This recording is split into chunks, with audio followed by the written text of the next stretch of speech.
आप ये 1500 करोड़ तक कैसे पहुंचे?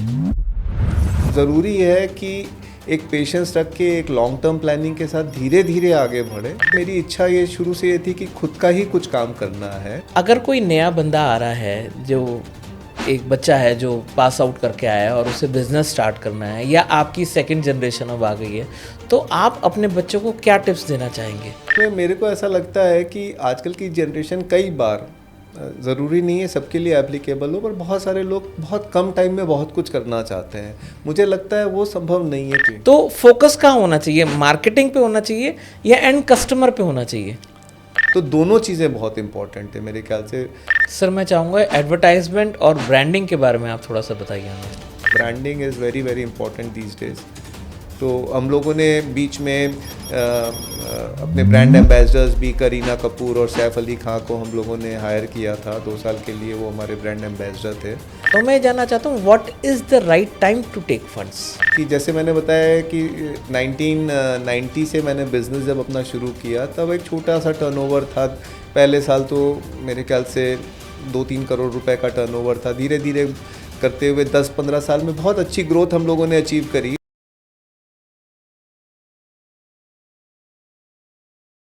Deep dialogues with Rahul Bedi में आपका स्वागत है दोस्तों।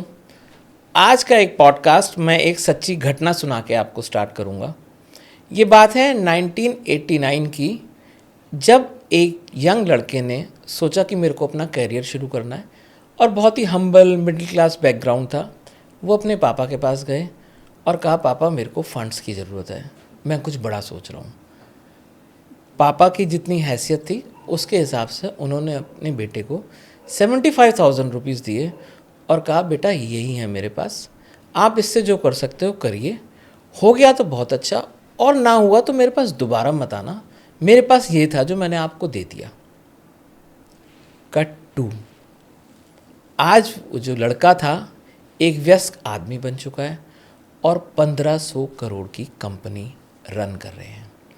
तो ऐसे इंटरेस्टिंग पर्सनैलिटी से आज हम आपको रूबरू कराएंगे और जानेंगे उनका सक्सेस मंत्रा क्या है।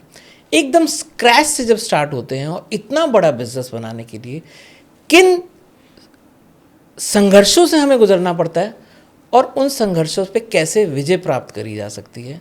अगर आप कुछ बड़ा सोच रहे हैं तो हो सकता है ये पॉडकास्ट आज आपके लिए। आशीष भाईती जी, आपका स्वागत है लेवल नेक्स्ट पे। Thank you so much for calling me.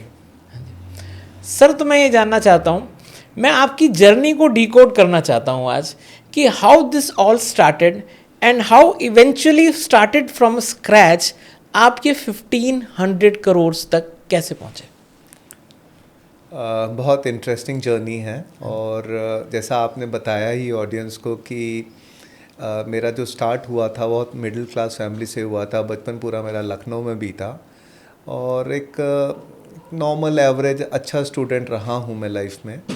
उसके बाद 11th और 12th में जब मैं था, तब थोड़ा मेरा जो फ्रेंड सर्कल था बहुत अच्छा था और उसके कारण से मेरी एक कॉम्पिटिटिवनेस भावना आ गई।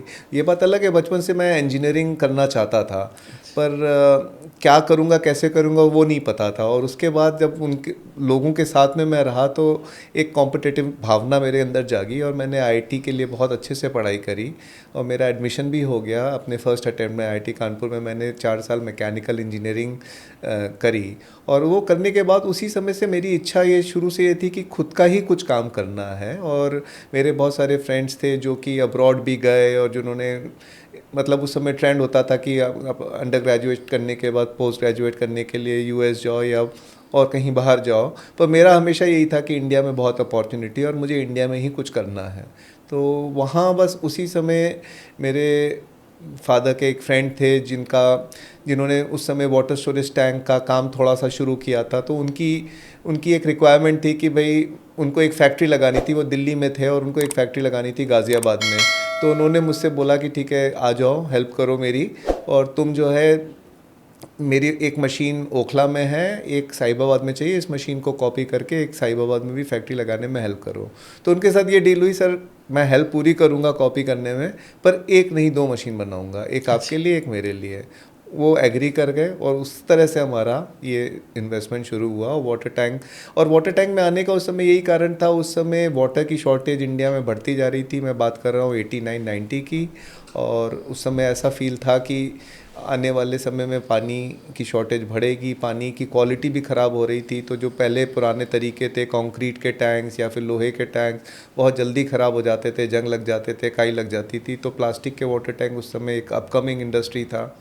तो इस तरह से इस लाइन में मैंने एंटर किया और एक गाज़ियाबाद में छोटी सी फैक्ट्री लगाई।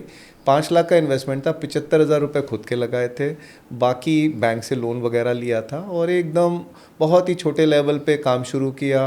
मशीन भी खुद की बनाई हुई थी तो ज़्यादा कॉस्ट नहीं थी। ज़्यादा शुरू में तो खुद ही हम मशीन को ऑपरेट करते थे, खुद ही चलाते थे। वो मशीन में डीजल मेन फ्यूल था, तो कई बार ऐसा होता था कि पूरी बॉडी में जो है डीजल की स्मेल आ रही है, घर पहुंचता था तो यही था कि बदबू आ रही है। पर हाँ, सीखा समझा, ग्राउंड वर्क जिसे बोलते हैं कि करना होता है, उससे आदमी सीखता है, वो सीखा। मार्केट में भी खुद जाते थे तो कई बार दुकान मार्केट करने के लिए प्रोडक्ट, तो कई बार दुकानदार लोग हैं 2-2 घंटे तक बाहर बैठाते थे, बात ही नहीं करते थे, वेट करना। तो वो जो ज़मीनी हकीकत जिसे होती है उसको फेस करा और मुझे लगता है वो बाद में बहुत काम आया, क्योंकि जब तक आप वो चीज़ नहीं देखते हैं कि ग्राउंड लेवल पे कैसे काम हो रहा है, तब तक आप रियलिटी नहीं समझते हो। आप अपने एयर कंडीशन रूम में बैठ के ये नहीं समझ पाते हो कि ग्राउंड लेवल पे क्या रिक्वायरमेंट्स है।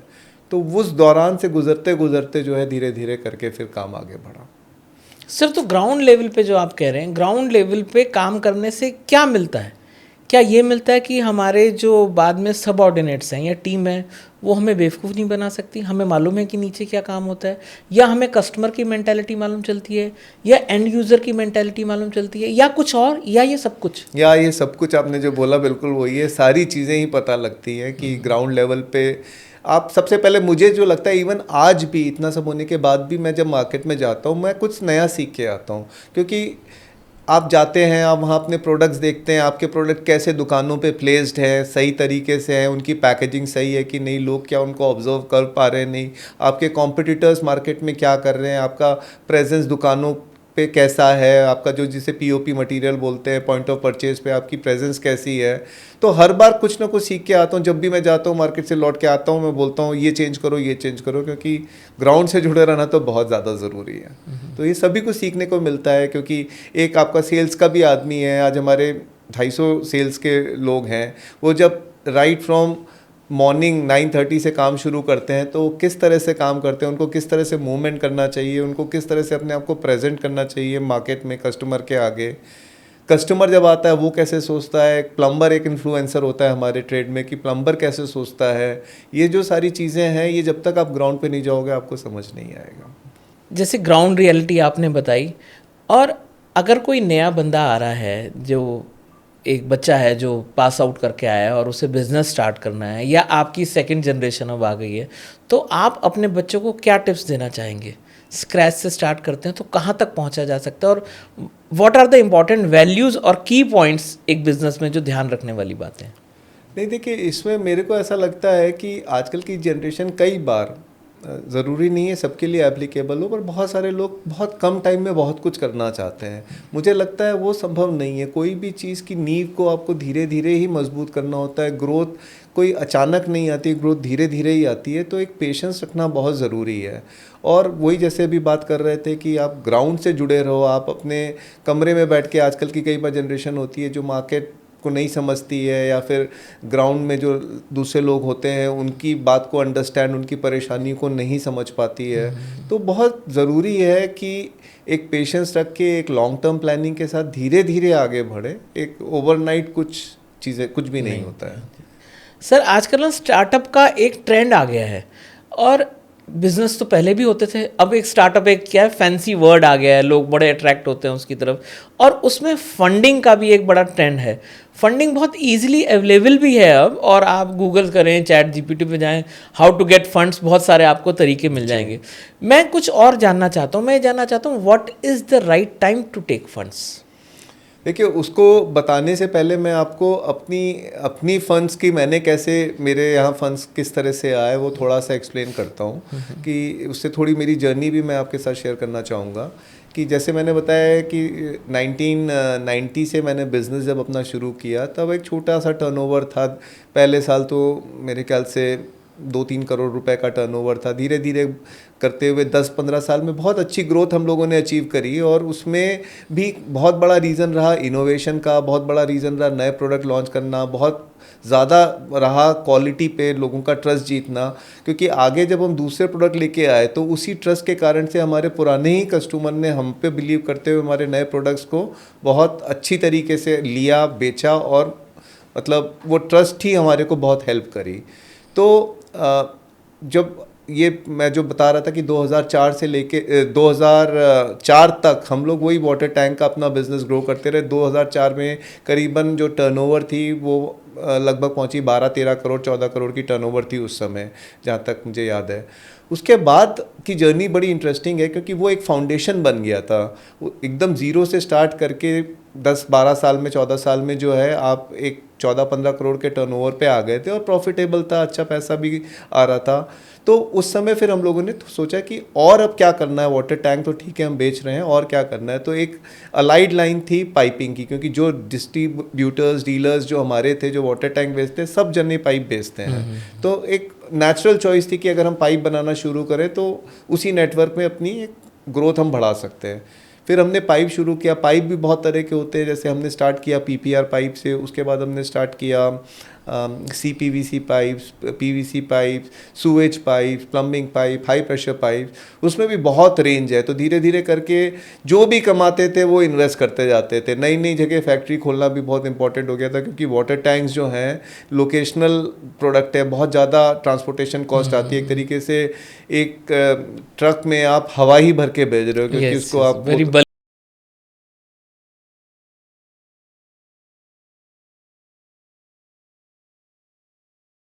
दहेज से लेके गुवाहाटी, तो पूरे इंडिया में इस तरह से मतलब जब हमारा पीक था तो 14-15 फैक्ट्रीज हम लोगों ने लगाई, और हर तरफ हम इसका प्रोडक्शन कर रहे थे।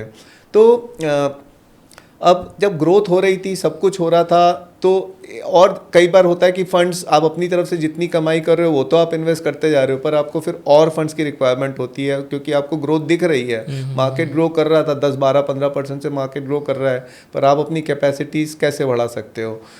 लोन भी आप एक लिमिटेड ले सकते हो, तो फिर फंडिंग की ज़रूरत आती है। और वो फंडिंग की ज़रूरत हमारी आई, हमने एक प्राइवेट इक्विटी को अप्रोच किया, मतलब मार्केट में एक्सप्लोर करके, फिर कईयों से बात करी, पर एक से जिसके साथ हमारा फाइनल हुआ।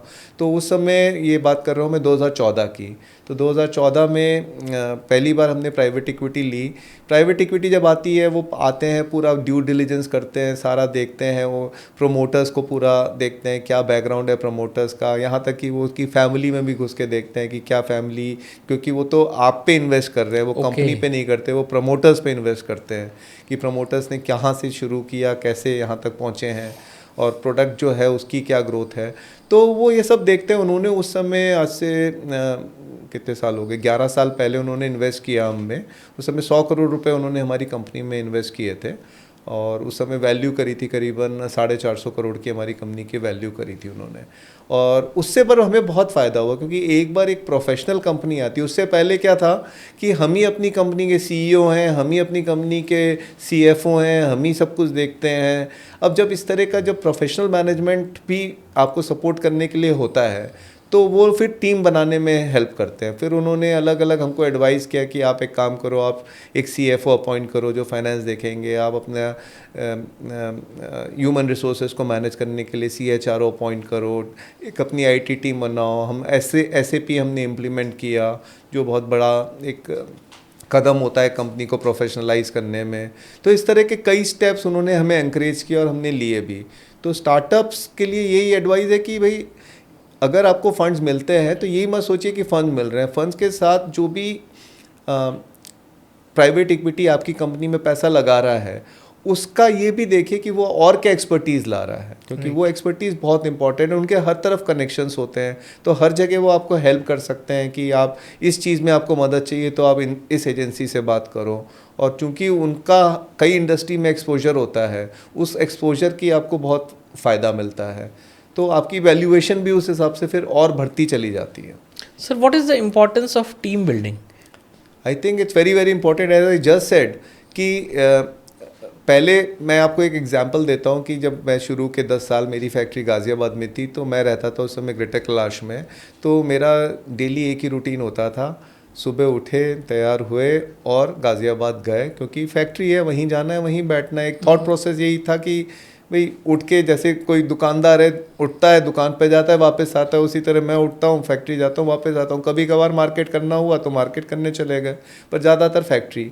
पर वो जो डेली रूटीन था, जब और फैक्ट्रियाँ बढ़ती गई, जब धीरे धीरे कॉर्पोरेट ऑफिस स्टैब्लिश किया और जब 10-15 फैक्ट्रियाँ हो गई, तब वहाँ जाना संभव नहीं था। पर उस समय मैंने ये रियलाइज़ किया कि न जाने से जो है शायद फैक्ट्री और अच्छे से ग्रो कर रही थी। आप जाते हो, आप पूरे समय उसमें रहते हो, बजाय इसके अगर आप अच्छे मैनेजर्स ले आओ जो काम कर रहे हैं, आप उनको ठीक है मॉनिटर करो, आप उनको मंथली मॉनिटर करो, पर थोड़ी सी उनके हाथ में पावर भी दो जिससे कि वो राइट डिसीजंस ले पाएँ। तो मेरा तो मंत्रा यही है कि 2 तरह के लीडर्स होते हैं। एक होते हैं जो कहते हैं चलो मैं आगे लीडर हूँ, मेरे पीछे पीछे चलो और मैं आपको आगे लेके जाऊंगा। और दूसरे होते हैं कि भाई आप आगे चलो, मैं पीछे हूँ, अगर ज़रूरत हो तो मैं हूँ। तो मेरा तो दूसरा वाला मंत्र है कि मैं तो पीछे रहता हूँ, लोगों को लीडर्स बनाता हूँ। आप तो लीडर अपने आप ही रहोगे, आपको कौन हटा सकता है। बट सर, अच्छी टीम बनाई जाती है कि अच्छी टीम हायर करी जाती है? मेरे ख्याल से बनाई जाती है, मेरे ख्याल से, क्योंकि हायर करने पे तो क्या होता है, आप कितनी भी कोशिश कर लो, हायर करो, लोग आते हैं जाते हैं, आते हैं जाते हैं। मेरे भी अगर आज की भी टीम देखें तो वही लोग जो टिके हुए हैं, जो लॉन्ग टाइम से, जो अच्छी टीम है, वो वही लोग हैं जो पुराने पुराने वाले लोग हैं। और कई तो ऐसे ऐसे भी लोग हैं जो 1990 से अभी तक साथ में काम कर रहे हैं। उस बात को 35 साल हो गए हैं, पर उसके बावजूद भी लोग काम कर रहे हैं और एक मन से काम कर रहे हैं, अपना समझ के काम कर रहे हैं।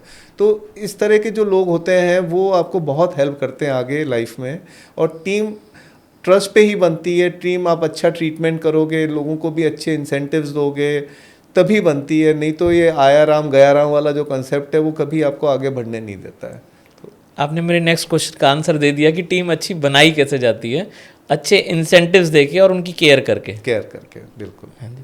और सर, इनोवेशंस की क्या वैल्यू है आपके काम में या सब काम में वैल्यू है? इनोवेशंस तो हर चीज़ में, बिना इनोवेशन के तो कुछ चलता ही नहीं है। मैं अपना ही एग्जांपल दूं, वाटर टैंक इंडस्ट्री की बात करें तो आज जितने भी ऑलमोस्ट मार्केट में बहुत कंपनियां हैं, बहुत तरह के ब्रांड्स बिक रहे हैं, पर जो इनोवेशंस हम लोगों ने की है वो एक तरीके से आज एक बेंचमार्क की है इंडस्ट्री का। राइट फ्रॉम, पहले आप जानते हैं ब्लैक कलर के वाटर स्टोरेज टैंक्स होते थे, आजकल ब्लैक कोई नहीं खरीदता, सब कलर्ड वाटर टैंक्स या वाइट वाटर टैंक्स लेते हैं। तो ये वाली जो जर्नी की ब्लैक से कलर चेंज करना या फिर मल्टी लेयर टैंक्स बनाना, अंदर का लेयर को एंटी बैक्टीरियल बनाना जिससे पानी नहीं ख़राब नहीं हो, बैक्टीरिया से अफेक्ट नहीं हो, या फिर इंसुलेटेड वाटर स्टोरेज टैंक्स बनाना। एक एग्जांपल मैं आपको देता हूँ। जैसे पहले वाटर स्टोरेज टैंक्स जो हैं वो रोटो मोल्डिंग से नॉर्मली बनते थे, अभी भी बनते हैं, पर रोटो मोल्डिंग एक टेक्नोलॉजी है जिसमें वाटर टैंक बनते हैं, स्लो बनते हैं, 40 मिनट की एक साइकिल होती है, धीरे धीरे बनते हैं टैंक्स। और पर मुझे उस समय ये लगा कि भाई water storage tanks, India is the biggest market of water storage tank, क्योंकि इंडिया में वाटर की शॉर्टेज भी बहुत है। आप फॉरेन कंट्रीज़ में जाओ तो वाटर सप्लाई डायरेक्ट आती है, मतलब नॉर्मली प्रेशर पे आती है, जबकि इंडिया में ऐसा है नहीं, और क्वालिटी ऑफ वाटर भी अच्छी है नहीं। तो ऑलमोस्ट हर हाउस होल्ड को वाटर को स्टोर करना होता है, तो स्टोरेज इज़ इम्पॉर्टेंट। तो इसलिए India is the biggest market of water storage tanks in the world. तो उसमें फास्टेस्ट वे में अगर आप प्रोडक्शन कर पाओ तो एक हम लोगों ने ये सोचा, ब्लो मोल्डिंग एक टेक्नोलॉजी है जिससे जो 5 लीटर के जो ये बॉटल्स होती हैं, 1 लीटर की जो पानी की भी बॉटल होती है वो भी उसी से बनती है, 100-150 लीटर 200 लीटर के ड्रम भी जो होते हैं वो भी ब्लो से बनते थे। पर 1000 लीटर का वाटर टैंक बनाना या 2000 लीटर का वाटर टैंक बनाना जो आउटडोर रहता है is very very difficult to make by blow moulding, और उस समय कोई नहीं बनाता था। पर हमें लगा जब 100 लीटर बन सकता है, 200 लीटर बन सकता है, तो मशीन को ही तो बड़ा करना है, मशीन बड़ा करो और बड़ा बनाओगे तो बहुत बड़ा मार्केट रिप्लेस हो जाएगा। तो हम लोगों ने ट्राई किया, मशीन मैन्युफैक्चरर से बात करी कि एक मशीन डेवलप करनी है, उसने मशीन डेवलप करी। बड़ा रिस्क था, बहुत इन्वेस्टमेंट था, अगर मशीन नहीं चलती तो करोड़ों रुपए का नुकसान हो जाता, पर वो हमने रिस्क ली। और उस रिस्क का जिस दिन पहली बार एक ब्लो मोल्डेड 1000 लीटर का टैंक बन के सामने आया तो मतलब आंखों में आंसू आ गए कि इतना अच्छा टैंक, इतना बढ़िया टैंक बना है।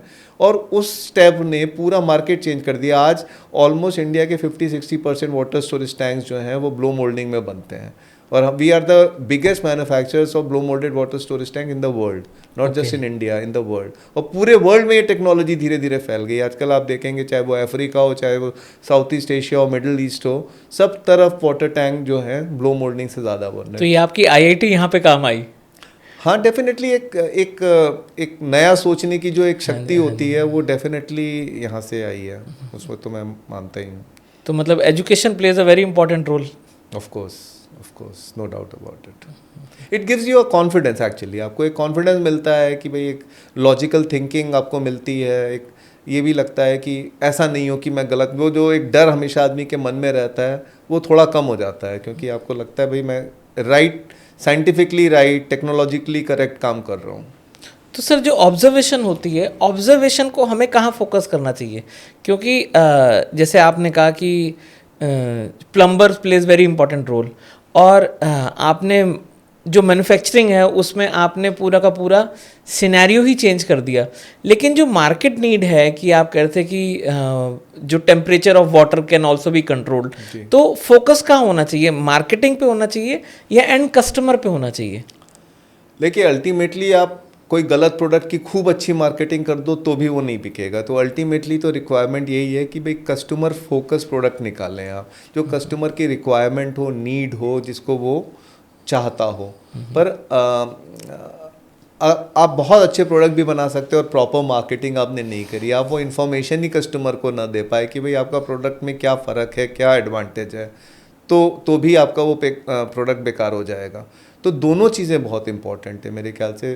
प्रोडक्ट में नया इनोवेशन लाना, क्वालिटी चेंज करना, मतलब कुछ ऐसी क्वालिटी देना जो दूसरे नहीं दे रहे हैं, कुछ ऐसा फीचर जिसे कहते हैं यूनिक सेलिंग प्रपोजिशन, तो वो आपके प्रोडक्ट में अगर होता है तो आपको बहुत एक डिस्टिंग्विश फैक्टर मिलता है। और दूसरा ये है कि उसको करने के लिए आपको एडवर्टाइजमेंट, प्रमोशन, ब्रांडिंग, ये भी बहुत ज़रूरी है। सर मैं चाहूँगा एडवर्टाइजमेंट और ब्रांडिंग के बारे में आप थोड़ा सा बताइए हमें। देखिए, जैसे अभी हमारे प्रोडक्ट का देखेंगे, इंडिया के ज़्यादातर जो भी लीडिंग न्यूज़ चैनल्स हैं उस पर हमारा कंटिन्यूस नॉन स्टॉप ऐड चलता है, तो वो ऐड आ रहा है। और पास में भी मैं इतने साल में अगर देखूं, 35 साल में, जहाँ जहाँ जितनी हैसियत होती थी कि इतना खर्चा कर सकते हैं, हम लोगों ने एडवर्टाइजमेंट, चाहे वो होर्डिंग्स हो, चाहे पीओपी मटेरियल हो, चाहे कोई गिफ्ट्स हो, कुछ हो, उस तरह का हमने कंटिन्यूस किया। वो बहुत ज़रूरी है। Branding is very very important these days. तो हम लोगों ने बीच में अपने ब्रांड एम्बेसडर्स भी, करीना कपूर और सैफ अली खां को हम लोगों ने हायर किया था 2 साल के लिए, वो हमारे ब्रांड एम्बेसडर थे। तो मेरे हिसाब से ये बहुत ज़्यादा ज़रूरी है। उससे एक अच्छी आपकी रिकग्निशन बढ़ता है ब्रांड का, लोगों की रेपुटेशन, आपकी ब्रांड की रेपुटेशन डेफिनेटली बढ़ती है। सर सेलिब्रिटीज़ को हायर करने से फ़र्क पड़ता है? डिपेंड करता है कैसा प्रोडक्ट है। कई बार होता है कि आपके ट्रेड के सारे लोग ही करते जा रहे हैं तो फिर उसकी वैल्यू ख़त्म होती जाती है। पर हाँ, कुछ भी, जैसे कि हमने क्रिकेट में भी काफ़ी इन्वेस्ट किया हुआ है। दुबई में कई मैचेस हुए थे इंडिया पाकिस्तान के, उसमें हमने बहुत ब्रांडिंग करी, उसका हमें बहुत अच्छा रिजल्ट मिला। तो इस तरह के कई, मतलब जब जब जो पॉसिबल चीज़ें होती हैं, अपॉर्चुनिटीज़ आती रहती हैं, आपको देखना है कि क्या अपॉर्चुनिटी आपको सूट कर रही है एट राइट कॉस्ट। कॉस्ट भी इंपॉर्टेंट है क्योंकि आप बेहिसाब खर्चा भी नहीं कर सकते। कितना परसेंट और कितना रेशियो का कोई फिक्स पैटर्न है जितना एडवर्टाइजमेंट पे आदमी को लगाना चाहिए? डिपेंड करता है industry to industry, number one, और ऑल्सो कि आप किस फेस पर हो अपने प्रोडक्ट के या अपनी कंपनी के किस फेस पर हो। पर मतलब ये फैक्टर, ये 1% से लेके 10% तक कुछ भी नंबर हो सकता है कि आपकी रेवेन्यू का 1%, जो बड़ी कंपनीज हैं उनका 1% भी बहुत हो जाता है। हाँ जी। और जो मिड लेवल कंपनीज हैं, छोटी कंपनीज हैं, उनको, क्योंकि आपको लाइमलाइट में आने के लिए एक मिनिमम अमाउंट तो खर्च करना ही पड़ेगा। तो बड़ी कंपनी के लिए 1% में भी वो अमाउंट हो जाता है और छोटी कंपनी के लिए वो 10% में भी वो अमाउंट नहीं होता है। Sir I am sure the life has not been bed of roses, बहुत सारे स्ट्रगल्स भी आए होंगे, बहुत अप्स एंड डाउन्स भी आए होंगे, तो what is the role of decision making?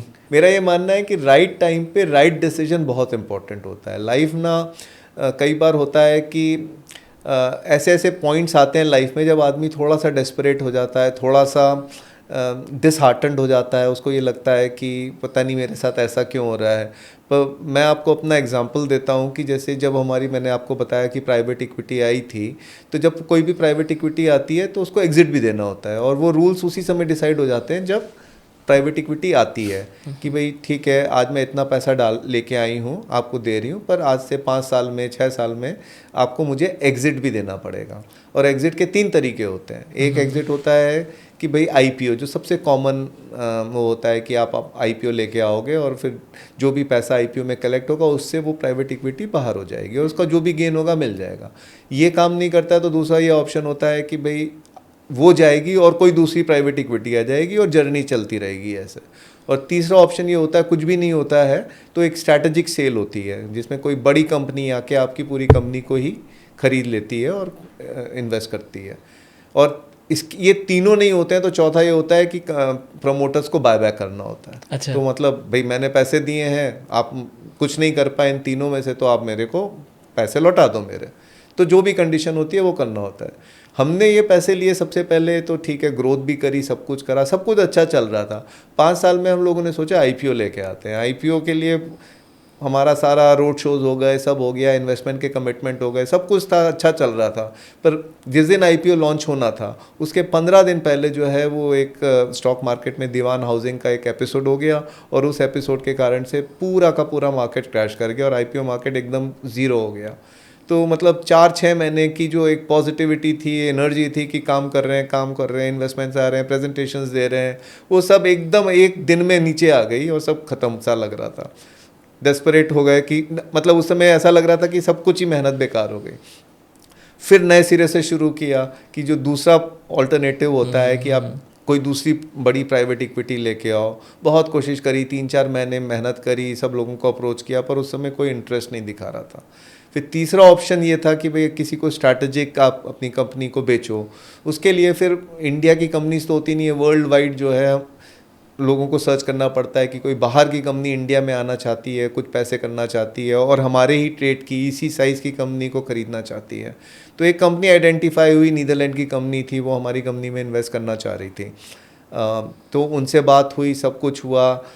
बहुत, जब फॉरेन की कंपनी आती है बहुत ड्यू डिलिजेंस करती हैं, एक एक फैक्ट्री विजिट करना, पूरा financial due diligence, legal due diligence, महीनों तक चलने वाला प्रोसेस है। खूब विजिट्स होती हैं, अलग अलग उनके experts all over the world से आते हैं, बड़ी बड़ी कंसल्टेंट कंपनीज, EY, डेलॉयट, इस तरह की हायर की जाती हैं जो वो सब करती हैं। हमारा वो भी 4-6 महीने तक चला। माइन्यूट डिटेल्स में जाते हैं, बहुत माइन्यूट डिटेल्स में, एक एक चीज़ कुछ छूटता ही नहीं है मतलब। तो इतने डिटेल में जाने के बाद वो एक पॉइंट आया जब सब कुछ हो रहा है और लग रहा है कि 15-20 दिन में साइन हो जाएगा एग्रीमेंट। उस समय उनके वर्ल्ड वाइड CEO का फ़ोन आता है, बोलता है कि आपकी कंपनी बहुत अच्छी है पर इस समय हमारी जो लिस्टेड कंपनी है उसका मार्केट प्राइस अभी ठीक नहीं चल रहा है और अभी हमें चाहते हुए भी अभी इंडिया में इन्वेस्ट नहीं करना है।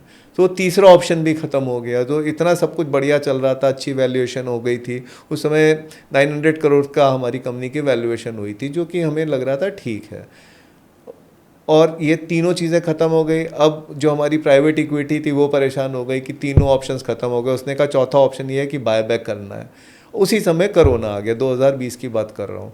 तो 2020 में जब उनको ये लगा कि सब कुछ फेल हो गया है और अब कोरोना भी आ गया, प्रोडक्शन भी ख़त्म हो गया, तो पता नहीं अब इस कंपनी का होगा क्या, पता चले उनके सारे पैसे डूब जाए। उन्होंने हमें कहा कि आपको जितने पैसे दिए थे आप हमारे को वापस कर दो। हम लोगों के पास भी, हमारे मन में चोर नहीं था, हमें लगा ऑनेस्टली उन्होंने हम पे इन्वेस्ट किया। उस समय चाहे तो हम मना भी कर देते क्योंकि ऐसे में प्राइवेट इक्विटी कुछ कर नहीं पाती हैं, पर हमने कहा नहीं हम दे देंगे। हमने उनको उनके पैसे लौटा दिए। 2 साल काम करके, मतलब एक बार में नहीं दिए, 2 इंस्टॉलमेंट में उनको पैसे दे दिए। जैसे ही उनको पैसे गए वापस उस मल्टीनेशनल कंपनी का फ़ोन वापस हम पे आ गया कि हम ये, अब हमारी कंडीशन अच्छी है। अच्छा। और अब हम वापस इन्वेस्ट करना चाहते हैं। पर उस समय बिज़नेस जो है 2 साल में बहुत बढ़िया हो गया था। कोरोना के बाद बिज़नेस एकदम ग्रो किया था। तो ग्रोथ इतनी हो गई कि उस समय वो 900 पे आए थे, बाद में वही 2 साल में 1500 की वैल्यूएशन पे वो सेम टू सेम कंपनी ली। तो उस समय जो डेस्परेशन हो रहा था कि अच्छा भला था, और उसमें भी 900 करोड़ में उस प्राइवेट इक्विटी को भी प्रॉफिट मिलता, हमारे को पूरा नहीं मिलता, जबकि अभी हमने उनको कॉस्ट प्राइस पे लौटा दिया और हमारी वैल्यूएशन बढ़ गई, तो 2 साल में हमें तो बहुत गेन हुआ। तो it was a blessing in it was a disguise. Blessing in disguise. तो बात यही है, एक चीज़ मैंने लर्न करी कि कुछ चीज़ जब आपको लगता है होते होते नहीं होती है, और बाद में जब आप पूरा रेट्रोस्पेक्टिव में पूरी पिक्चर देखते हो तो ये लगता है कि जो भी होता है अच्छे के लिए होता है। तो अब तो ये पूरा मंत्रा है हमेशा के लिए। और मेरे अगर कोई मुझसे बोलता है आपका एक मंत्रा क्या है, तो मेरा यही मंत्रा है कि एक तो दिमाग में ये सोचो, कभी भी कोई स्ट्रेस वाला लाइफ में चल रहा हो, चाहे वो बिजनेस हो, चाहे वो किसी भी लाइफ में, पर्सनल लाइफ में कुछ हो, दिस टू शैल पास, मतलब ये भी चला जाएगा। और बाद में जब आप देखोगे तो आप ये सोचोगे कि इस छोटी सी बात पे मैं टेंशन कर रहा था, क्या ज़रूरत थी, ये तो हो गया 2-4 दिन, 10 दिन, 15 दिन, 1 महीने का काम था, देखो ख़त्म हो गया। लाइफ में तो इतने अप डाउन हुए, वो भी एक अप डाउन था। और दूसरा ये है कि जो भी होता है वो अच्छे के लिए होता है। वो अगर आप आज भी कुछ आपके साथ ऐसा हो जो आपको लगता है कि ठीक नहीं हो रहा है या जो भी है, आप अगर इस मेंटालिटी से रहोगे जो भी हो रहा है अच्छे के लिए हो रहा है, कोई बात नहीं, चिंता मत करो, तो आज ही आपका माइंड जो है थोड़ा ईजी हो जाएगा, काम हो जाएगा, और शायद फिर जो होगा वो उससे जो आज हो रहा है उससे बेहतर ही बाद में होगा। मेरे साथ तो हर बार ये हुआ है, तो मुझे इस बात पे तो बहुत भरोसा है। तो सर जो सेटबैक्स आते हैं बीच बीच में, जो चैलेंजेस आते हैं, तो आपको क्या स्ट्रेस नहीं होता, या होता है, आप उसे हैंडल करने का आपका कोई मंत्र है? मैंने वही मंत्रा की बात करी कि बस अगर ये सोचो कि स्ट्रेस, पता नहीं, एक तो मेरा इंट्रिंसिक नेचर है, मैं, कई लोग होते हैं जो हर बात पे टेंशन करते हैं, मेरा इंट्रिंसिक नेचर है कि मैं थोड़ा इजी कूल रहता हूँ। मेरे ख्याल से मेरे कोलीग्स और मेरे स्टाफ वगैरह भी इस बात को मानते हैं कि सर आप तो बड़ा कूल रहते हो, तो मैं टेंशन नहीं करता हूँ, एज अ नेचर नहीं करता हूँ। पर मतलब जो करते भी हैं उनके लिए मेरा ये एडवाइस है कि हमेशा यही सोचो कि जो भी हो रहा है अच्छे के लिए हो रहा है, चिंता मत करो, चीज़ हो जाएगी ठीक। इतना चिंता करने की बात कोई होती नहीं है जितना हम लोग चिंता करते हैं। आदत बना रखी है लोगों ने चिंता करने की, स्ट्रेस करने की। तो अगर आज का एक मंत्रा हम बोलें, समअप इसे करें, तो that is this too shall pass. This too shall pass, बिल्कुल बिल्कुल। ठीक है सर, बहुत मज़ा आया, बहुत कुछ सीखा और बहुत आनंद आया। एंड आई होप कि हमारे जो व्यूअर्स हैं उन्होंने भी बहुत कुछ सीखा होगा इसमें से, एंड उन्हें एक बात समझ में आ गई होगी कि जो होता है अच्छे के लिए होता है। Thank you so much. Thank you sir, thank you so much. This is for you. Oh, thank you, thank you.